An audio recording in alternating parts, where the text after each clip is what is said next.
इस सप्ताह का आज आरंभ में ही फिर से विपक्ष के हमारे साथियों ने हाउस डिस्टर्ब किया, फिर चलने नहीं दिया।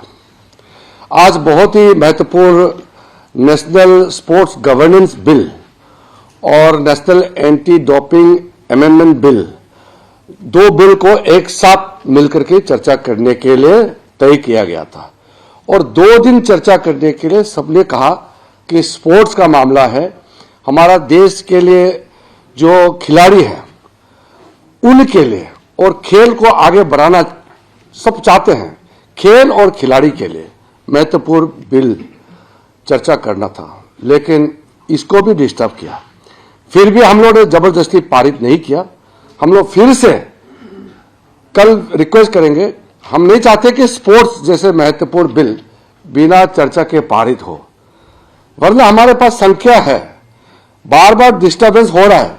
फिर भी सरकार की ओर से हम ये संदेश अपोजिशन पार्टी को देना चाहते हैं कि हम चर्चा चाहते हैं और बिना चर्चा किए कोई बिल पारित नहीं करना चाहते हैं।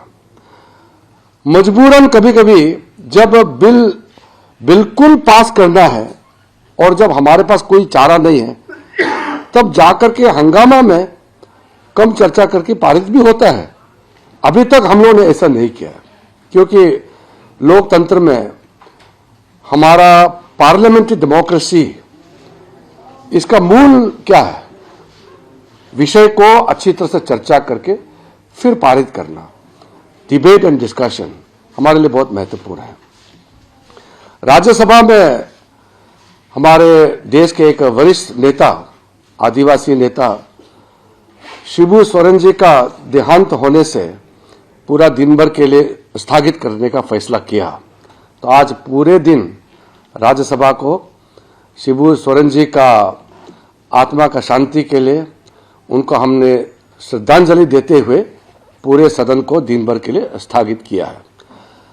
कल भी हम राज्यसभा में मुद्दे बिल लेके आएंगे।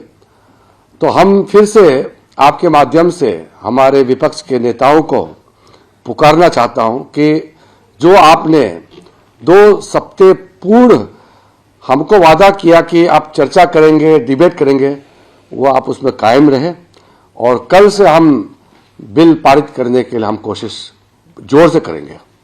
हम फिर से अनुरोध करते हैं कि बिना चर्चा के पारित करने के लिए मजबूर नहीं करना चाहिए। बिल बिना चर्चा का पारित करने का पक्ष में हम नहीं हैं, लेकिन देश हित में बिल पारित करना भी आवश्यकता है। ये मैं जोर देकर के कह रहा हूं। देश के लिए संसद का काम है कानून बनाना और कानून पारित करना आवश्यकता होता है। बिना चर्चा के पारित करने के पक्ष में हम नहीं हैं, तो मजबूरन बिल को कम चर्चा करके या हंगामा में पास करने के लिए मजबूर नहीं करना चाहिए। हम सबसे फिर से अपील करते हैं। और आज सुप्रीम कोर्ट में जो टिप्पणी की है, मैं उसको बहुत गंभीरता से लेता हूं। बार बार श्रीमान राहुल गांधी जी ने सार्वजनिक रूप से ये कहा कि चाइना ने देश के अंदर में आकर के जमीन कब्जा किया है, जबकि हमारा आर्मी, भारत सरकार, रक्षा मंत्रालय सबने कहा है कि सीमा विवाद है, लेकिन हमारा अंदर में आकर के कोई जमीन कब्जा नहीं किया है। विवाद है, सब मानते हैं, 1962 से पहले से विवाद थे और वहां कभी पेट्रोलिंग करने में एक दूसरे के प्रति थोड़ा सा संघर्ष होता है। आप लोगों ने वीडियो में भी देखा होगा, चाइनीज आर्मी और इंडियन आर्मी के बीच में झड़प भी होता है, क्योंकि वो डिमार्केटेड नहीं है। लेकिन 2000 किलोमीटर, 2000 वर्ग किलोमीटर कब्जा कर दिया बिना तर्क कहने से। हम लोगों ने तो बार बार राहुल गांधी जी को कहा कि बिना तर्क के देश के खिलाफ बात मत करो, हमारा तो सुनता नहीं हुआ। इसलिए आज सुप्रीम कोर्ट ने जब फटकार लगाया, अब तो चुप होना चाहिए। हम तो मानते हैं कि हम जिम्मेदारी लोग हैं, राहुल गांधी भी जिम्मेदारी उसमें आते हैं, हम भी जिम्मेदारी का श्रेणी में आते हैं। हम लोग सबको जनता ने चुन के भेजा है, तो हर बात सोच समझ के बोलना चाहिए। मन में जो आए ऐसा कैसे बोल सकते हैं? वो भी विपक्ष के नेता है, वो लीडर ऑफ अपोजिशन है, एक एक वाक्य सोच के बोलना चाहिए। मेरे राज्य में, मेरे गांव में हर एक इंच हमको मालूम है, हमारा सेना, भारत की सेना कितना मजबूत से बचा के उसको निगरानी के साथ कायम करके रखा हुआ है, कोई खतरा नहीं है। यहां दिल्ली में बैठ करके 2000 किलोमीटर ले गया, कभी लद्दाख, कभी अरुणाचल, बिना मतलब का बात करता है।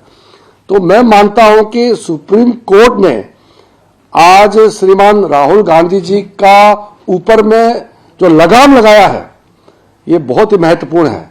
इसके बाद दुस्साहस नहीं करना चाहिए। हमारे डिफेंस के बारे में, हमारे सैनिकों के बारे में, हमारे देश के जमीन के बारे में इस तरीके से बात नहीं करना चाहिए जिससे हमारा देश के मनोबल को नीचे गिरा देते हैं और हमारा देश का छवि का नुकसान होते हैं। ऐसा काम नहीं करेंगे। मैं मानता हूं कि आज के बाद राहुल गांधी जी भी सुधर जाएंगे और कांग्रेस पार्टी भी सुधर जाना चाहिए। सुप्रीम कोर्ट के टिप्पणी के बाद तो बिल्कुल सुधर जाना चाहिए। We have some more days, we have sufficient days, so I am not making any specific comment. देखिए, मैं एक बात आपको बता दूं, कांग्रेस के और अलग अलग पार्टी के कई एमपी से हमने बात किया।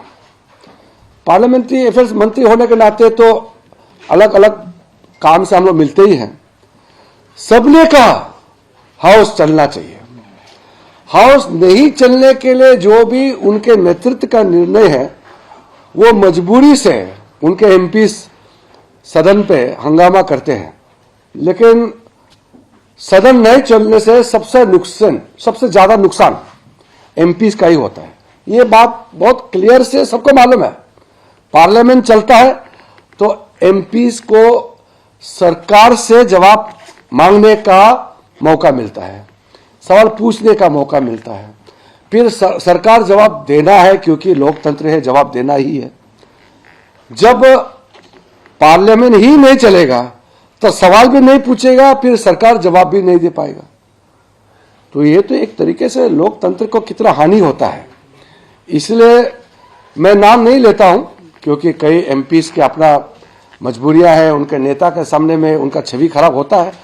फिर भी मुझे प्राइवेटली कई एमपीज ने कहा है कि सदन नहीं चलने से, पार्लियामेंट में गतिरोध होने से एमपीज का बहुत नुकसान होता है, क्योंकि उसके पार्लियामेंट्री कॉन्स्टिट्यूंसी में लोग जो वोट दे के एमपी बनाते हैं, उनको क्या जवाब देंगे? आपको पार्लियामेंट का समय बर्बाद करने के लिए भेजा है कि अपना क्षेत्र के बारे में पार्लियामेंट में सवाल जवाब के लिए भेजा है? तो जनता तो पूछेगा ही ना। हंगामा से चुनाव नहीं जीतता है, तर्क के साथ देश के लिए काम करने से चुनाव जीतता है।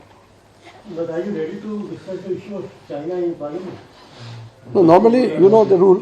We don't discuss about the neighboring countries or any other country in our parliament. वो तो शेड्यूल आउट हो गया, पार्लियामेंट बिल्डिंग में चुनाव होगा। They had suggested to speaker, opposition leader suggested that you can conduct a discussion on electoral reforms or voters. That can be. See, whenever Ministry of Law and Justice come up with some bill for electoral reforms, then we can discuss. Sir, speaker के साथ meeting में क्या opposition तैयार थी? नहीं, speaker साहब ने आज भी पहल की है। प्रमुख अपोजिशन पार्टी के लीडर, सिर्फ अपोजिशन पार्टी ने, एनडीए के भी कई नेताओं से बात किया है और स्पीकर ने अच्छी तरह से अपना संदेश पहुंचाया है कि हाउस चलने के लिए सब कोशिश करें। मेरे ख्याल से कल मैं उम्मीद करता हूं कि कांग्रेस पार्टी और अपोजिशन पार्टी बिल पे चर्चा करने में कोई रुकावट पैदा नहीं करेंगे। सर, अगर रुकावट पैदा होती है तो क्या सरकार हंगामे के दौरान महत्वपूर्ण विधेयकों को पारित कराएगी? हमको महत्वपूर्ण बिल को पास करना है, क्योंकि देश के लिए वो जरूरी है। आज जैसे कि नेशनल स्पोर्ट्स गवर्नेंस बिल और national anti doping amendment bill, दो बिल को 2 दिन चर्चा करने के लिए हम लोग निर्णय किया और सब पार्टी ने एग्री किया। आज उन्होंने हंगामा किया, फिर भी हमने जबरदस्ती बिल को प्रेस नहीं किया, हमने पुश नहीं किया। कल हम देखते हैं कौन सा बिल लेके आते हैं, क्योंकि अभी तक हमने जबरदस्ती कोई बिल को पारित नहीं किया है। लेकिन कल भी सर ये स्पोर्ट्स वाले बिल की प्रायोरिटी रहे। वो अभी हम नहीं बोल सकते, क्योंकि कल हम प्रायोरिटी दिखेंगे। हम तो फिर से अपोजिशन पार्टी को कहते हैं कि अगर आपको कोई सुझाव है तो जरूर दीजिए, मगर गतिरोध पैदा करके, हंगामा करके नहीं। जितना बोलना है बोलिए ना, पार्लियामेंट बोलने का बहुत अच्छा प्लेटफॉर्म है, बोलिए जितना बोलना है बोलिए, इसीलिए पब्लिक ने आपको भेजा है। हंगामा करने से देखिए, अल्टीमेटली जवाब तो जनता को देना होगा ना। 5 साल क्या कर रहे थे आप पार्लियामेंट में? ये हंगामा चिल्लाने के लिए भेजा है कि जनता का मुद्दा उठाने के लिए लोकसभा में, राज्यसभा में अपना बात को सदन में रखे ना। बाहर में रखने से तो रिकॉर्ड नहीं होते। रिकॉर्ड में तो तभी होता है, सरकार तभी एक्शन लेता है जब वो क्वेश्चन के माध्यम से, रूल के तहत सवाल पूछता है कि नहीं? Thank you. मीटिंग में क्या ऐसा लगा कि विपक्ष जो है एक एफआईआर पे सहमति बन पाएगी? एसआईआर में तो संदेश दे दिया, बाकी में मुझे लगता है कि पॉजिटिव मीटिंग हुई है। आज स्पीकर साहब और अपोजिशन पार्टी के बीच में जो बात हुआ है, उससे मुझे लगता है कि कल हाउस चलाने में मदद मिलेगा, ऐसे मुझे लग रहा है अभी।